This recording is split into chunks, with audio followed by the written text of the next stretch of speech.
Hello, everyone, and welcome to another episode of Across the South. I'm your host, Aubrey Kelly, and I've got another great episode for you for episode 6. It's crazy how much time has gone by, but we're going to recap last week, look towards this week's games, as well as some SEC basketball season starting, and the places coaches will go. All of that coming to you next here on Across the South.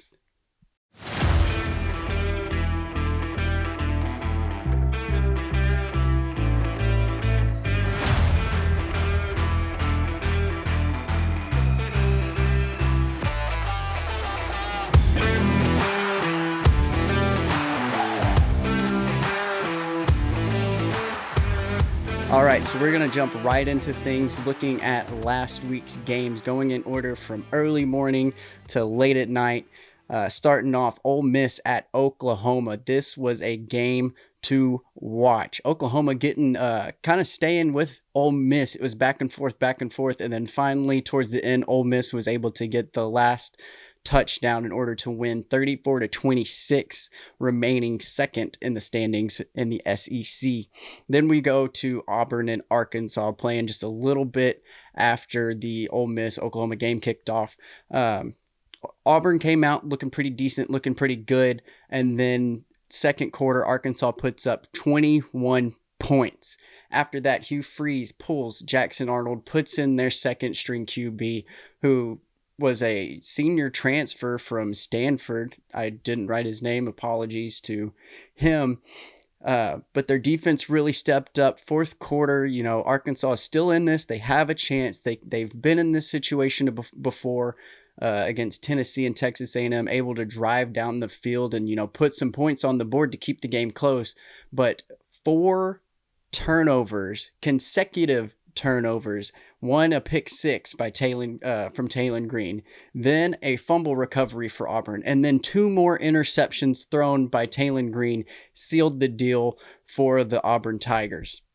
Then we were at Mizzou going to Nashville to face the Vanderbilt Commodores. College game day at Vanderbilt, and this was a low-scoring game, 10-17, but it really puts a testament to how intense these two teams play. Vandy won with the 17-point score in the final.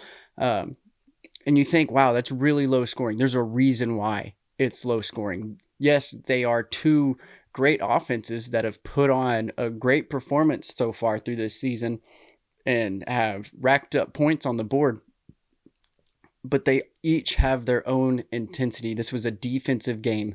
Who was going to have the better offense to go out and find the holes, find the weakness, to adjust their game plan in order to put points on the board? But these defenses went balls to the wall, ran downhill, head first, and said, I'm coming for you. Do something to get past me. And it was a very, very, very entertaining game to watch. If you didn't, you should have. That was one that was on my weekend watch list, and I'm sure glad that I caught it.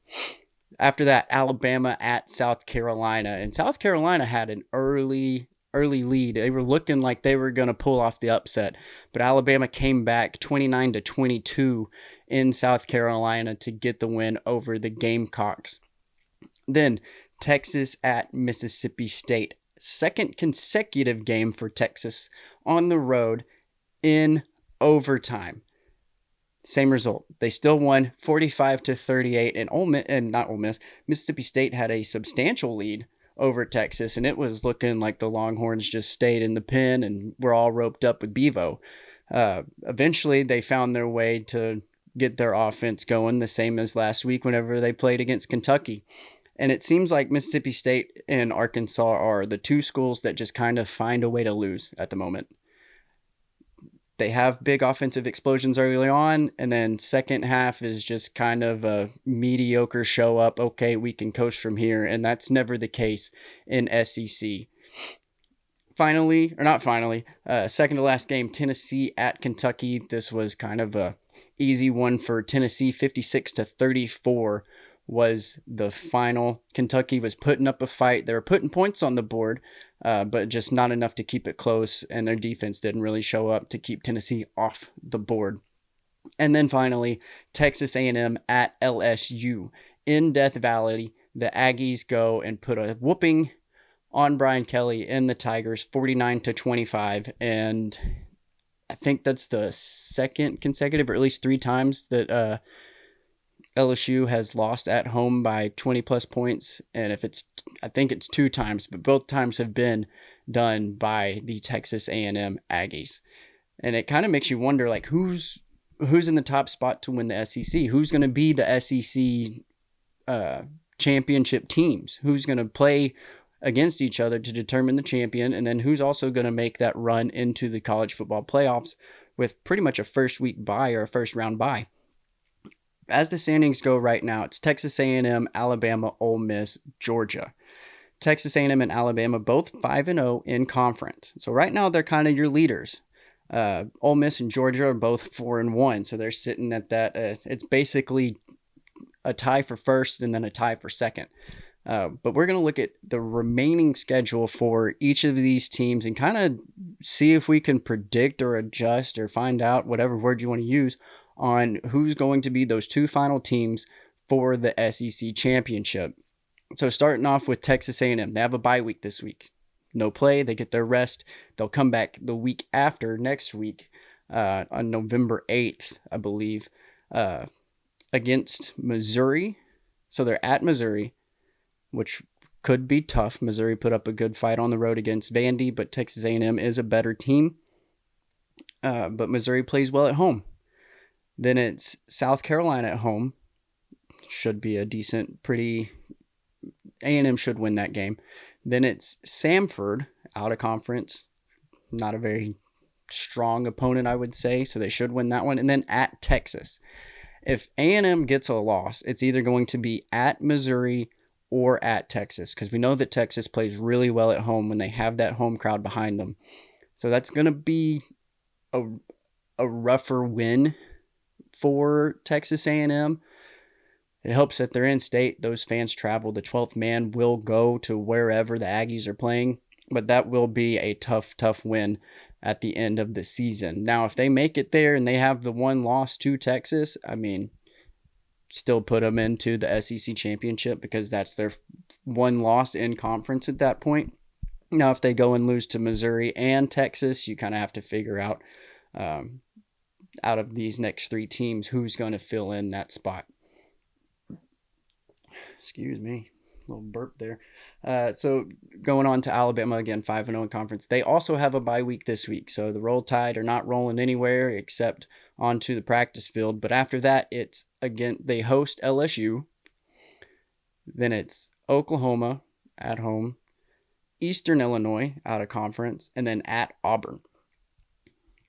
So their next 3 games are going to be at home, plus they're on a bye week, so they're already at home. They're not having to travel. They get to sit, rest, run through game plan and practice.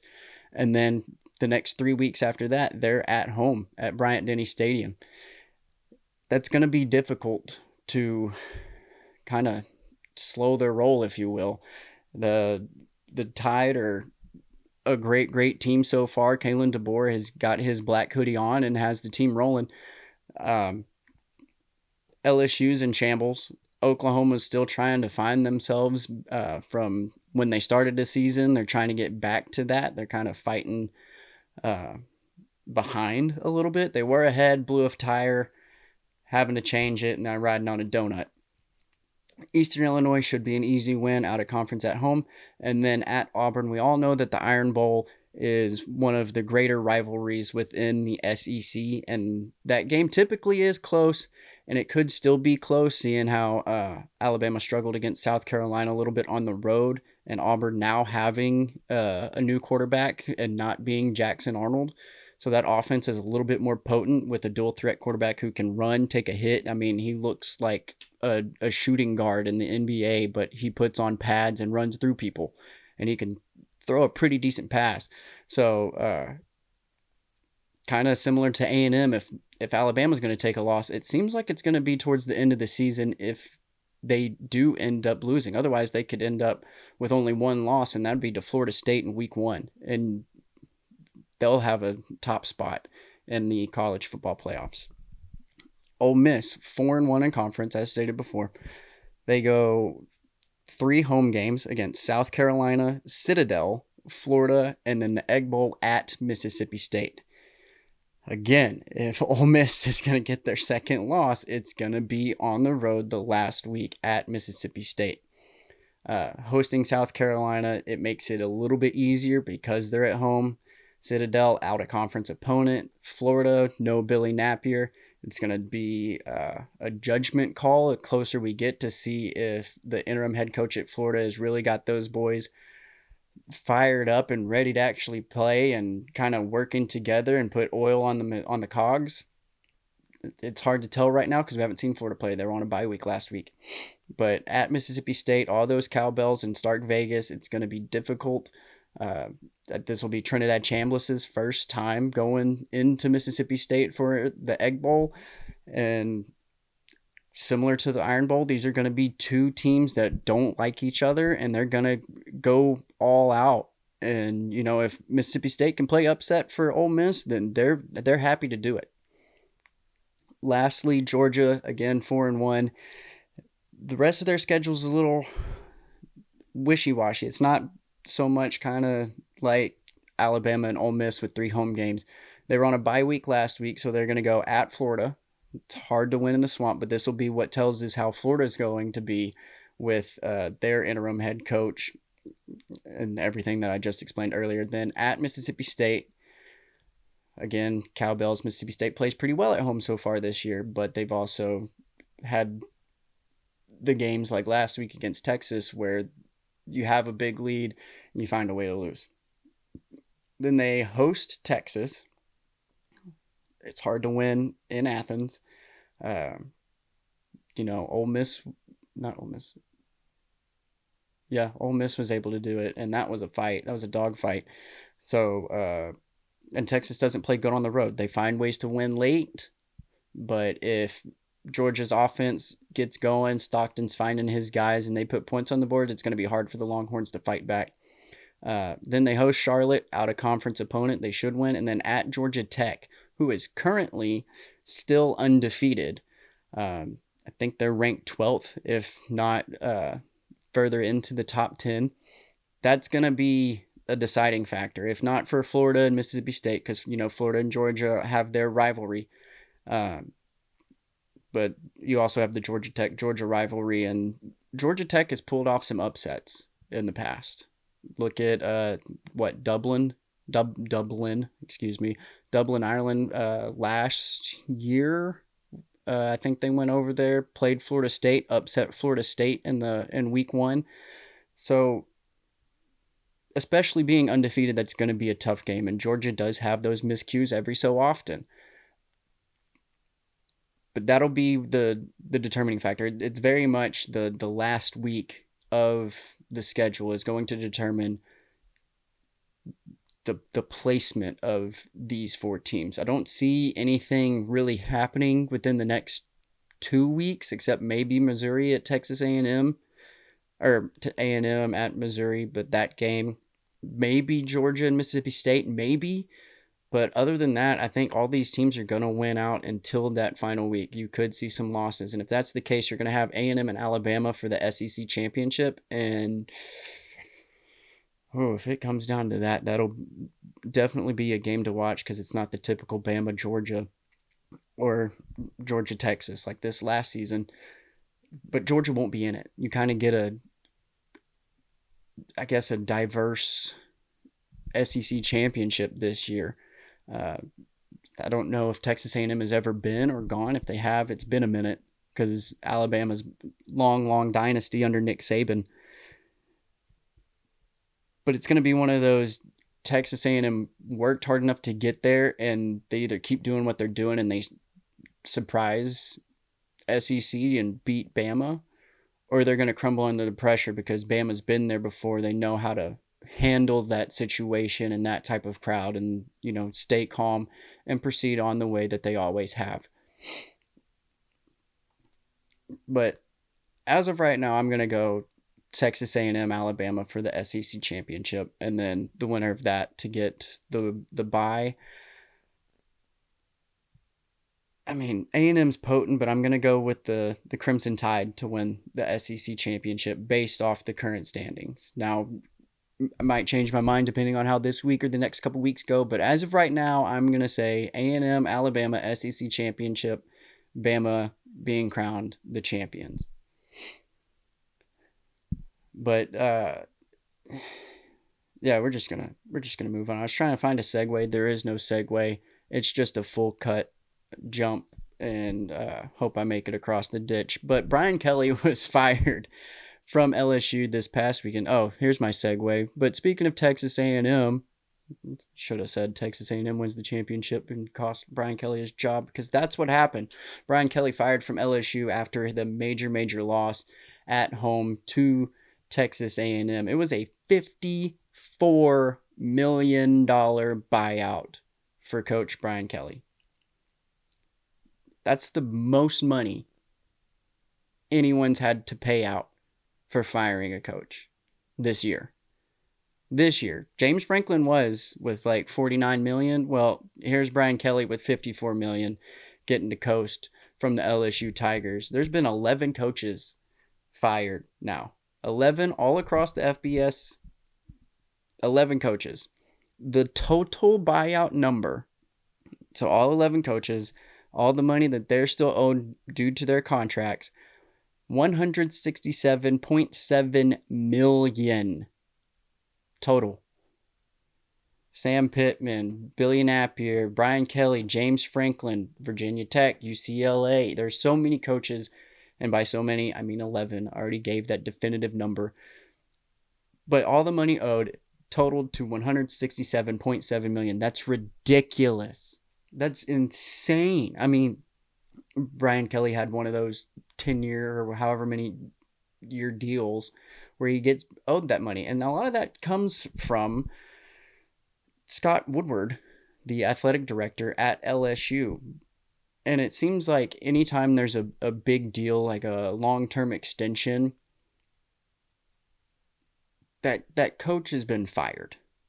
You know, they get the 3 years and then you're done. You look at Dabo Swinney. He got a major extension. He's possibly 1 foot out the door, maybe a foot and a couple toes out the door at Clemson because his team's not producing. Billy Napier got a big extension. Gone. Out of Florida. Sam Pittman he kind of got an extension, not really. Out the door. Brian Kelly, out the door. All of these big extensions. Now, it's going to be interesting with Indiana and Kurt Signetti because he just signed a 10-year deal. But it's like, okay, hey, we're going to pay you for the next 10 years. But if you don't get us to a national championship in the next 3, we got to find someone else. And, you know, Deion Sanders was saying that no one's patient. And they're not. The mentality around college football has turned to playoff or bust. That's what it is. And if that's the case, hire a coach for a year, pay him $5 million. And if it doesn't get any better or anywhere close, go find someone else. Now, that's going to be a terrible speculation to have or a terrible trend to have in college football. No one's going to want that. No one's going to want to work.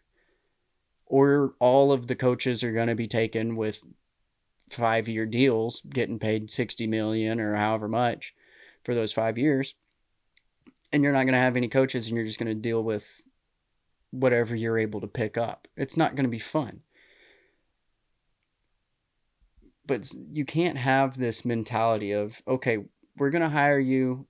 If you go 7-7 the first year, cool. If you go 4-10, it's not great, but it's your first year. We'll let it slide. You have 3 years. That's what it is. If you get a major extension, you have 3 years.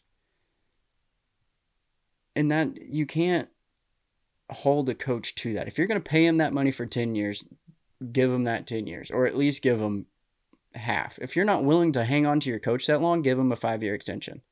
It's that easy. It's going to save your school money. It's going to save you time. And you're going to understand if the coach is going to work out or not. 5 years is a long time. That's enough time to develop the class before he came in. So if whoever gets the LSU job, he has time for those freshmen, sophomores, and juniors that are already there, if they don't transfer, to learn the playbook and develop. You also have his recruits. So you get to see how well that coach recruits for the year after, for that same year, if he plays freshman, if he's going to develop the freshman. That third year is really going to tell you how much that coach knows or how well he's doing his job, because a lot of the veterans, those sophomores, are going to be seniors.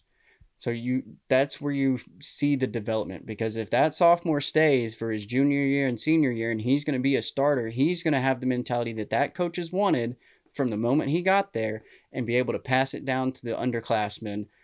And then you can kind of ride your destiny wave from there, because that class is going to be what sets the tone for everyone else who's going to come there. Because once those sophomores who turn seniors after 3 years have instilled in them the morals and the mentality that coach has wanted, they're going to do the same thing to the juniors under them, and those juniors are going to do it to the sophomores, and those sophomores are going to hold the freshmen who have been recruited, who are getting NIL, hold them to the same standard, and that's where you get your team. So you have to give them at least 3 years. Anything before that isn't going to work. Anything after that, that's on your AD to decide how long he wants that extension to be, how much he's willing to pay. Hey, I'll give you another 5 years. You're here for 3, I'll do 5. I'll give you 2 extra, because then your buyout, however much it is, it's not that much. It's not going to dig deep into your pockets. That's just 2 years you'd have to pay for versus 8 if you do a 10-year deal and fire him after 2. But, I mean, we're just going to move on because I'm ranting, but we're going to look at, what's the move? What are you supposed to do? Who's going to be your coach? Right now, LSU holds the top spot in coaching jobs, in my opinion, and in a lot of opinions, which I guess you could say I've been influenced, but it makes total sense. Penn State, yes, they have the environment and the whiteout. They have a good team. I don't think anybody really wants that job because of the way that James Franklin went out, or because of the pressure they might be held, not the pressure. Well, yeah, the pressure, but the standards they'd be held to of hey, we're hiring you to get us back into a top 4 position. Fix it. He broke it, you fix it, and you're stuck there with tape and Elmer's glue. It's not going to be an easy job for whoever gets the Penn State job. But LSU, you have the boosters, you have the money, you have a great environment, you have a good team. Brian Kelly did recruit some good players. I'm curious to see if anyone does transfer within the next 15 days. Probably not, because a lot of those guys have developed a bond. Weeks, the linebacker, as well as Garrett Nussmeier, who was looking to up his draft stock. Don't think he could transfer and have an extra year. That'd be interesting if he could. If he said, hey, my coach got fired, I'm going to come to your school and I'll up my draft for a free extra year. Whatever it may be. I don't think he can do that, though. But LSU, I done forgot what I was saying, but LSU is supposedly, reportedly, I was talking about job positions, yeah. LSU's top of the list right now for if you're a coach and you want to move up in rankings, or if you're a coach that got fired and you're a decent coach that got fired, James Franklin, then, hey, if LSU gives you an offer, take it. Reportedly, those hiring for the LSU head coaching position are looking in state. I don't know how true this is. Again, these are just things I've seen. I didn't really dwell in it or dive into it too deep. But it kind of makes sense. You either have ties to LSU, where you're either alum or you've played before and then you went and became a coach or an offensive coordinator and you're succeeding, or just to the state of Louisiana. I mean, Tulane's head coach was doing pretty good. They could look at him, which, if you don't know, Tulane's in Louisiana, southern Louisiana. I can understand why. You look at Vanderbilt and Clark Lee, who's alumni of Vanderbilt. There's a sense of pride. It's hey, I want you to succeed because I've succeeded here before. I'm going to hold you to the same standard that I was, or hold you to the standard that the whole state does, that sort of thing, because it rubs off on people. What's going to be interesting about this, though, for the LSU job is the Louisiana governor, Jeff Landry, doesn't trust athletic director Scott Woodward. I mean, for good reason. Now, if you didn't know, Woodward was the A&M athletic director, Texas A&M athletic director, who made the Jimbo Fisher deal, the one that Texas A&M is still paying off for $100-something million. That was Woodward. That was the guy who hired Brian Kelly and now has to pay him $54 million because he fired him. It makes sense why Landry doesn't trust him. But I mean, that's why you think, oh yeah, they're going to do in-state. If the governor is more involved with the hiring of your college football coach, then you know that every fan is going to be on your butt about how well you perform for the LSU Tigers. He's not worried about the state of Louisiana. He's worried about the state of Louisiana football. He's worried about Louisiana State University, which, if you didn't know what what LSU stands for, well, there you go, a little tip of the cap, 2 cents. But with all that being said, after these statements are made, because Landry said he's not making the hire. He said Woodward will not hire. I would give more power to Donald Trump to pick the next head coach for LSU football than Woodward. Yes, he's joking. He's not actually going to do that. But it just says you're not picking him. You've messed up here so bad that you're not going to pick the next one. And so Woodward's expected now to separate from LSU. He'll no longer be the athletic director for the LSU Tigers, and that's expected to happen here in the near future. I just got the information tonight. Thank you, ESPN. But just reporting it forward. I mean, you're going to have to find a new head coach, and you're going to have to find a new athletic director, one who hired on your baseball coach, who in his first 4 years got you 2 national championships in baseball. One who hired Kim Mulkey. I never know how to pronounce her last name, but the women's basketball coach, who's the only one who's really been able to stand up against Don Stanley in South Carolina in women's basketball. You've got men's basketball, which is kind of wishy-washy. They're working their way back up to being a dominant powerhouse in the SEC. But I understand your frustration and, having to pay out $54 million because he hired on a coach that didn't succeed and you thought would. Brian Kelly came from Notre Dame. You can't... Marshall Freeman, loved the guy. I can't say he's one of the best coaches because they're independent. They get to pick their schedule. And at the time when Brian Kelly was the head coach there, they really had a soft schedule. They weren't always the best. And you kind of saw that whenever they went and faced Nick Saban in Alabama and got their butt stomped 46-3 in a college football playoff game. Yes, that is not the final score, but you get what I'm saying with the hyperbolic reaction of Brian Kelly playing an playing an SEC team when he was at Notre Dame and he got his butt whooped and they were ranked number 4 in the nation or whatever it was at the time. They could have been ranked 2nd or 3rd. But they got their butt handed to them. And they went in there thinking that this was going to be a close game. Notre Dame's going to pull the upset. No, sir. They got their butt stomped. And then Monte Teo got outed for having a fake girlfriend. Too far? But, I mean, LSU really just needs to get Coach O. Woodward hired Coach O. Went and had pretty much the perfect season for college football whenever Joe Burrow was there. And then they got rid of him. I don't know if he said he didn't want to coach anymore. He was retiring. He just wasn't interested anymore. But I don't think that's the case. I wasn't doing this,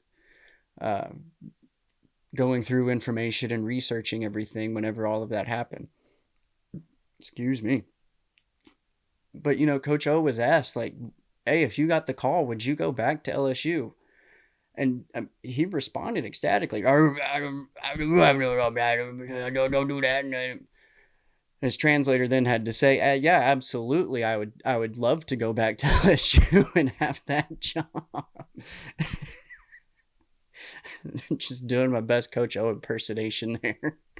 It's never words, it's just mumbles, and then you put on the closed captions and hope that they caught it for you. But we're going to move from LSU to Florida, who's another top landing spot. They have great fundings. You saw it with Billy Napier, who has $41 million owed to him. Something of the sort. I don't know. It's crazy, stupid money that what Florida did for Napier coming from Louisiana. The issue with the Florida job is it seems like this is where you come to end your career.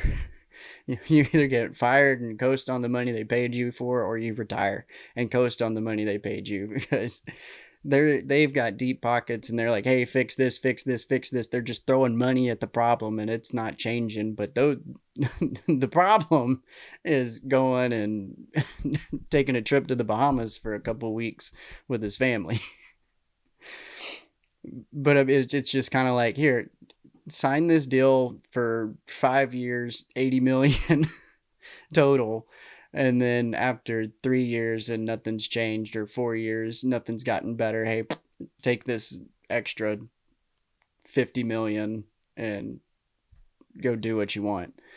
They made an offer to Lane Kiffin of 81 million. 81 million to Lane Kiffin to leave Ole Miss to come coach at Florida. You see what I'm saying here? They have deep pockets and they just throw money at the problem. 81 million to sign Lane Kiffin and try to pull him away from Ole Miss. That's the first thing they did. I'm thinking, look at James Franklin. He's a decent coach. He's been consistently in the top 4. Yeah, he's in the Big Ten. I think that's what Penn State's in. I don't know. I don't follow the Big Ten. I'm pretty sure Penn State's in the Big Ten, and he was consistently in the top 4 in the nation. He is able to coach. Can that translate to the SEC? Maybe, maybe not. Who knows? But he gets good recruits, and they have success, except in the postseason. And if Florida doesn't care all that much about the postseason, then hire James Franklin for a 5-year deal and see what happens. You never know. I think that'd be a great hire, though. Don't go throwing 81 million at Lane Kiffin saying, come here. You got a stack of bills on a fishing line, reeling it from Ole Miss all the way to Gainesville. I don't think that's going to work. I don't think it'd be a good hire. Kiffin's kind of made his home in Ole Miss. He left being an assistant, got hired on, and this is his first head coaching job, I believe, and he's had tremendous success through 7 years that he's been there. He's finally got his team to really gel and understand what he's been trying to build. They always have good games. They're always competitive, a great offense, a good defense, and it's about to pay off if everything plays out. They'll get to the college football playoffs that they missed out on last year. They got snubbed, and I'll say it. They got snubbed. Missed out on last year, and he's making a stand of saying, no, we're doing it this year. We're going to get in. We're going to do it. He could be competing for an SEC championship, or he could be on the, without a first round bye and then playing into the quarterfinals of the college football playoffs. And they could make a deep run if everything keeps going good and they don't get any injuries. But I just don't see Kiffin leaving. And if that's the case, Ole Miss is going to have to pay some money, because he's not going to not take it. He's come out and he said, I don't care about the money. I just love coaching. And the issue with that is you either have Ole Miss give you a good extension and pay you well, or you just talked your way out into getting lowballed. Hey, it's not, I don't care about the money. I love being here. Well, we'll keep some of that money in our pocket.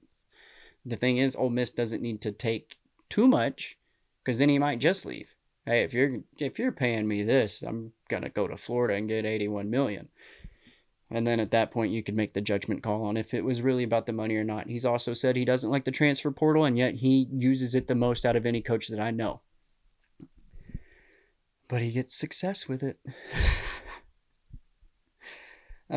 Lastly, Arkansas. they have a choice to make, because right now it's not looking good under interim head coach Bobby Petrino. So this is where you make your decision. You either stick with Bobby Petrino, where he gets his recruits, his true defensive staff of who he wants, because right now you have an interim OC and an interim DC, offensive and defensive coordinator. It's not truly his staff. It's not truly his recruits. Some are, possibly. So you either give him the job 3 years for $15 million total, $5 million a year for 3 years. You let him develop a team, it's a mentality. You get recruits out the transfer portal, get players out of the transfer portal, get however many 3 stars, 4 stars, 5 stars, get his staff, his defensive crew, his offensive crew, what he wants to do, and you develop under Bobby Petrino. Or you pull a John Calipari hire and you take Tyson and Walmart, you put their money in a big pool and you say, here, and you make a big move. Because with the way things are going, I'm pretty sure that there's going to be an Arkansas basketball situation for football, and there's not going to be a team. Going to be a lot of transfers because they're not getting touches. They're not getting like college game day kind of airtime on TV, early game slots, some late game slots. There's not any recruits. The fan base isn't there in the stadium. They don't have eyes on them. So they're going to go somewhere where they can get all that so they can go to the next level and make it in the NFL, possibly, depending on how well they do. But that's the whole point of the transfer portal. That's what it's being used for. Some are using it for the NIL. Others are using it to make it to that next level. I say a majority of people are using the transfer portal to go to a higher end school so that they can get eyeballs on them to make it to the next level. That's what I was getting at. So you either, because I'm sure a lot of players are going to transfer from Arkansas somewhere else. It happens every year. But especially this year because they've won 2 games. 2 games, that's it. And those were the first 2 games of the season, and they've been on a downhill slide ever since.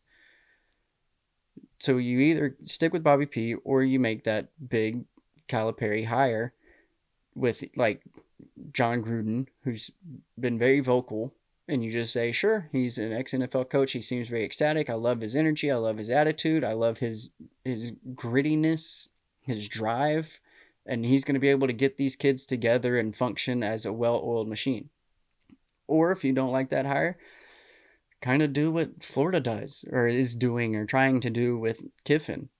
See if you can pull another coach. Try to pull Rhett Lashley from SMU. Now he's in the ACC and he's doing really well, staying at the top of the pack in the ACC. But if you're able to offer more money than SMU is, hey, there you go. He's got Arkansas ties. Again, what LSU's doing with trying to have LSU ties. You need Arkansas ties. You need someone who has been in Arkansas, lived in Arkansas, graduated from Arkansas, something of the sort, because that's your professional football team. Arkansas Razorbacks are your professional football team. That is the one sole thing that state focuses on as a sport. You have those that Arkansas State University, University of Central Arkansas. There's some D2 schools in there, but as far as cream of the crop, all eyes are on the Arkansas Razorbacks. So you need a coach that needs to understand how proud that state is to have success. They also need to understand how vicious the fan base can be and how quickly they'll dig their fangs in your back if you don't do that good of a job. Because if a coach understands that, he can hold his players to that standard and make them have that same mentality. And you need to get alumni involved. Peyton Hillis, who's a previous running back with Darren McFadden and Felix Jones, he's been so vocal recently about the coaching situation and the environment based around Arkansas football. Getting him to be a running back coach. He knows the position. He knows how to run downhill, lower his shoulder, and push 5 guys forward to gain a yard for a touchdown if that's the play that it needed to be. There's your guy. I'm not saying hire him, but get his input. Tennessee got their players' input. The athletic director went and talked to the captains group or the leaders group of the baseball team and was like, "Hey, what are the things that you enjoy? The culture, the freedom. What are the things that you like that Tony Vitello did that made y'all play so well?" And then he took those traits and found a guy that fit him and hired him as the baseball coach. And that team was ecstatic. That's how you make a transition. That's how you be a good athletic director, is you get the players' input and you find someone that meets that criteria. Because if that's the case, then you already know that the coach and the team are on the same page. Do that. If you can, I mean, if you don't do that, then I'm sorry to Hunter Yurachek, you've got to go. You can go join Scott Woodward and find a different school to be an athletic director for, because right now you haven't done that great of a job, and you've even come out saying, hey, for football we're really not in the position. You put yourself there. You're in charge of that. That's your responsibility, and those are the consequences of your actions at that point.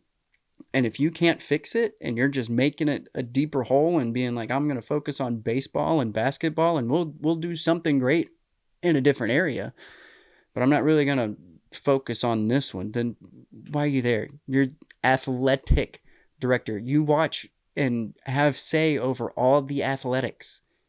And if you just dismiss one, then you're not doing your job. You have to take it all into consideration. And if you can't do that, and if you can't get it fixed, then you need to go and find someone else to fill that position that's going to make the right hire, make good deals, so that way your money problems aren't a deal anymore, because they're not going to overpay for a head coach if things don't go the right way. But enough about football for a little bit. I'm going on too many rants this episode. I'm just going to title it Rant. We're going to go to basketball for a little bit. The regular season for SEC basketball starts November 3rd. Next week, that's Monday. So for Kentucky, Arkansas, whatever other teams, Florida, don't worry, your success is coming here in the next week. But we're just going to look at opening day, November 3rd. Also November 4th, there's some SEC teams that are opening up their regular season play for basketball. I'm just going to run through the list of them. Not really delving. Is it delling? Adele, hello. Let's see if we can make this make sense. I'm not doing too much of a deep dive into the teams because, again, it's the opener, the season opener. Yes, some teams held a lot of exhibitions in like preseason, if you will. But I'm pretty much just going to list through who I think is going to win, and then we can get a judgment call next week. So Missouri versus Howard, Mercer versus number 18 Tennessee, number 3 Florida versus number 13 Arizona. Put that one on your calendar for Monday. That'll be a great game. Arizona always has a great team, makes deep runs in March. Florida, the defending national champions. So that's going to be a really, really, really fun basketball game. If you want high action and like March basketball in November, watch Florida and Arizona. You have Southern University versus number 14 Arkansas. Bellarmine, don't know, going against Georgia. Bethune versus number 20 Auburn. That'll be your first time getting to see how Stephen Pearl does as the new head coach for the Auburn Tigers. Northwestern versus Texas A&M. Lipscomb versus Vanderbilt. North Dakota versus number 15 Alabama. St. Francis versus Oklahoma, and Southeastern Louisiana versus Ole Miss. Now, that's all November 3rd. Monday, November 3rd.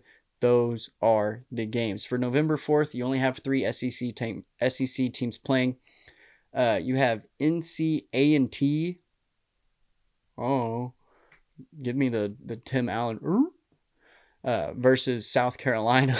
You have Nichols versus number 9 Kentucky, and then Texas going against number 6 Duke. That is a tough opponent for your season opener. Duke has always been really, really good at basketball.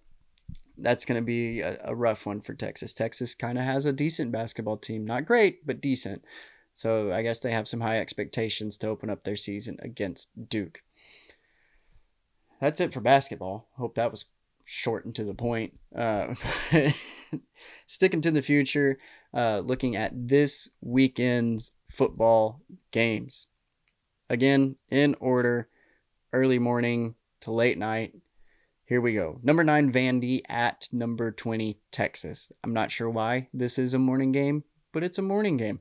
I think they're doing SEC Nation for this game, so that would explain the early morning kickoff with guest picker Matthew McConaughey, Texas alumni, Texas fan.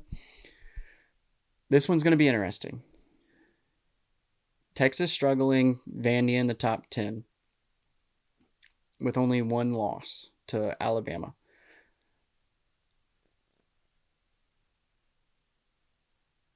I'm trying to think of the words to say. I'm putting trust in Vanderbilt that they're going to win, but I know how well Texas plays at home. Arch Manning is significantly better at home in Austin, Texas. But Vandy's defense is going to be, I mean, they put up a decent show, or not a decent, they put up a great showing against Missouri.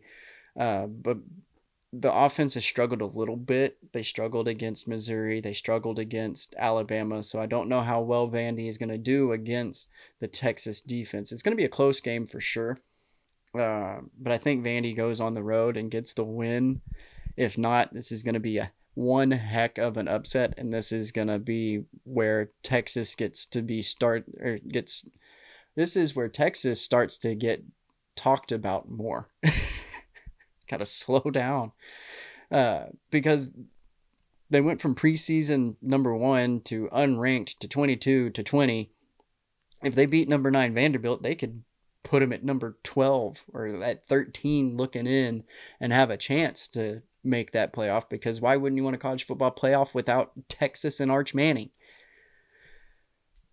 Anchor down, Vandy, anchor down, because you're going to be hugging the couch or popcorn or whatever it is for that entire game. Next, number 5, Georgia at Florida, the classic rivalry between these two teams. That'll be the first showing of Florida's team with their new interim head coach as they come off of a bye week. Georgia also coming off of a bye week, so both teams have had their rest. Both have had an extra week to prep and plan and get ready. I'm pretty sure this is a neutral site game. It normally is. And I'm going to say Georgia wins. I mean, Florida hasn't been all that great. They have their moments. They have had their moments this season, but with the new interim head coach, it's going to be hard to tell. Georgia does pretty decent on the road. They keep it close. They don't really blow anyone out, but they know how to win on the road. Mississippi State at Arkansas. We'll have an official winner out of these winless teams. I think it's going to be who throws the hardest, and I don't mean the ball deep in yards. It's who throws the game, because both of these teams seem to do it. I mean, it's like they're battling for the number 1 pick in the NFL draft. I'm going to be on the bottom, and I want the number 1 overall pick that's going to change this whole program. Too bad the college football doesn't work that way, buddy. I mean, I don't know how to explain it. I don't think this is going to be a very entertaining game. You know, it's kind of like, I don't really know what it's like. A Beyblade battle? No, because those are exciting if you are really into it. Two very potent offenses that know how to move the ball and score. Two defenses that don't know how to keep an opponent out of the end zone. I give my benefit of the doubt to Mississippi State because they did have a good showing. They put up, however, I think they had like a 20-point lead at some point over Texas. Yeah, they still lost, but I mean, yeah, I guess you could say the same thing with Arkansas and Auburn. It's hard to judge because both teams just somehow, some way find a way to lose. And this is going to be the winner of who's able to not do that. I'm trying to think of a title to call this game. I can't. I just can't. It's too much effort. Then you have South Carolina at Ole Miss. South Carolina did really well against Alabama at home. They're going on the road to Ole Miss in Oxford, where the crowd is insane. They're absolutely loving the Lane Kiffin era. They love the way that their team is playing. They're going to be loud. They're going to have, the fans are going to give the team their support. And yeah, I'm pretty sure Ole Miss is just going to get another win here. Kentucky at Auburn. This one's interesting because Kentucky's really kind of started to step up. Went into overtime against Texas, couldn't finish. Got points on the board against Tennessee, decent points, 36, whatever I said earlier. There, I can tell you. 38. No, that's Texas and Mississippi State. 34. That was close. Auburn just kind of magically won against, I say magically, they got Taylon Green, who couldn't tell white from red, and he threw it to Auburn 3 different times. But, Kentucky's still looking for their first win. Auburn in Jordan-Hare Stadium is not an easy place to win. But if Kentucky gets the win here after Auburn's first SEC win, and then they get to lose to a winless team in Kentucky, then we could see coach number 12 get fired. That was a whole labyrinth that I just tried to walk my brain through. But I think we got there. Hopefully you understand. Comment down below if you did. The last game, and this will be a good one. Number 18, Oklahoma at number 14, Tennessee. Neyland Stadium is going to be popping. I think the Vols are unveiling or bringing out their Dark Knight. I don't know the title of it, but they're all blacks. Black helmet, black jersey, black pants, with the very, very vibrant, bright orange numbers and T on the side of the helmet. So they're going to look really, really good out on the field under the lights going against number 18, Oklahoma, who is still trying to replace that donut with a true spare tire with John Mateer's new thumb. But, they had a great showing against Ole Miss last week. They just couldn't put them away. This will be able to tell if they're really back to where they were at the beginning of the season. Now, if Tennessee loses, it's going to be a bummer because I think that'll be their 3rd loss, and they're sitting at number 14. You're not going to be a 3-win team going to the college football playoffs unless someone just absolutely crashes and burns.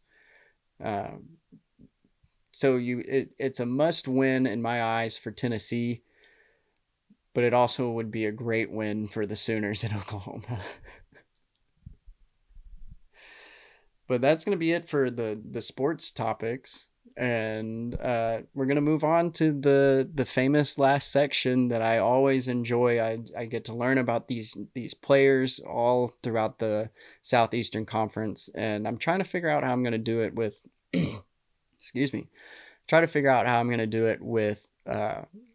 basketball. But I think we're going to keep coasting with football until it begins to end, which will be February because of all the postseason. But if maybe once the regular season ends, we'll move towards basketball and see what we can figure out there.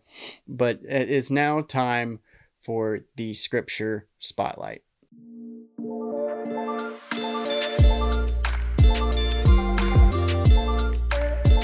So going under the spotlight, that's going to have the spotlight shown on them for this little segment here, is Alabama quarterback Ty Simpson. Now, Ty has been very vocal about his faith. He does an a Bible study with the team, and something that was really cool just a couple weeks ago, I believe, he was stopped at an on-campus worship night. So a worship night on campus, and I don't really know the question, but the quote is, "I'm Christian first before I'm a football player." And I mean, that speaks volumes. He's like, I know I'm on this stage, I'm at this prestigious football school, and I have a lot of weight on my shoulders to perform well. But before all of that, before all the fans cheer and chant my name, and before all of the analysts that look at me and say that I'm going to be a number 1 draft pick, before all of that, before all of my praise, I'm a Christian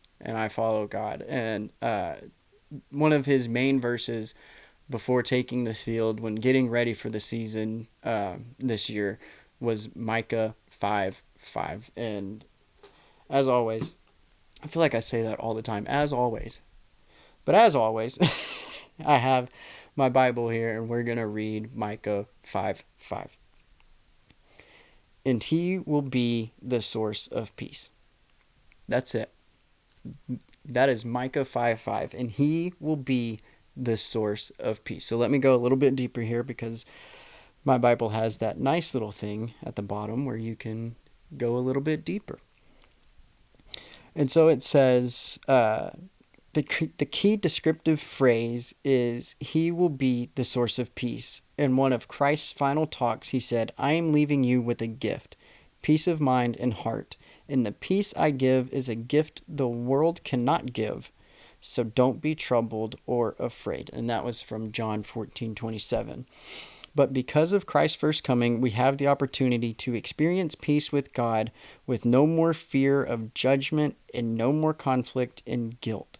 Christ's peace gives us assurance even though wars continue. And yes, there's spiritual wars and physical wars. It's kind of basically saying whenever there's what is the word I'm looking for? We'll say an obstacle. When there's an obstacle in your way, that works for me until I can think of the other one. At Christ's second coming, all wars and weapons will be destroyed. Adversity. Hey, see, I told you I'd remember that word that I was looking for. But it's like whenever there's adversity in your life, Christ will give you peace. Those are the wars that's being explained outside of the actual physical wars. But Simpson came out and he said that it puts him in the mindset of, before he goes on the field, whether for a game or he's getting ready for training, practice, whatever it may be.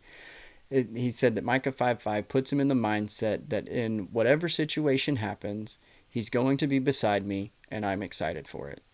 How crazy is that? You're on these big stages and you just sit there, and he will be the source of peace.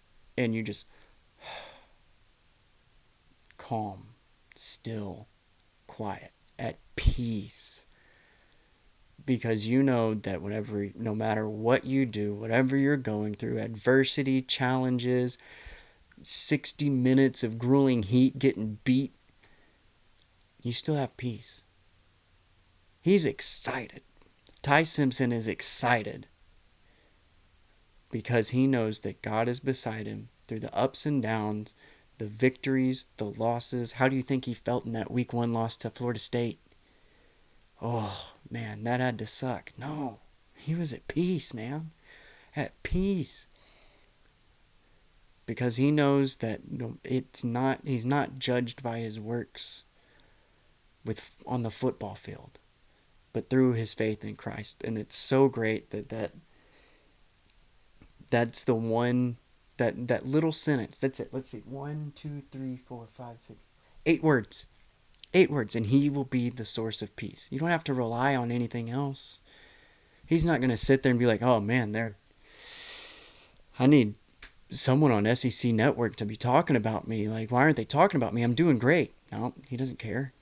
He's got Christ. He's at peace. Man, that game last week, I threw 3 interceptions. I'm going to get reamed. Nope, doesn't care. He's at peace because Christ is there beside him, and he will follow him and walk with him, and that's where he resides. Thank you all again for listening to this episode of Across the South. Like, subscribe, follow, share, give me a comment. I don't know, think of some things to say. I'm doing the best I can here, trying to grow this audience. So share it. I'm on Apple Music, Spotify, YouTube. A little update. Probably going to have to change the intro because my music that I got from copyright-free website is now being struck down as me not having ownership, and I really don't want to change that. I don't want to change it. It's such a good intro, but majority of if you can't find episodes 4 and 5, go to YouTube until I can re-upload those to Spotify and Apple because of the intro music. So comment down below if you like the intro. There you go. Comment that. And then next episode, let me know if the new intro then that come that time is still good, or if you preferred the old intro, and then I'll just be on YouTube or something until I can figure something out. But anyways, thank you all for joining me for episode 6 of Across the South, and I will see you all next week.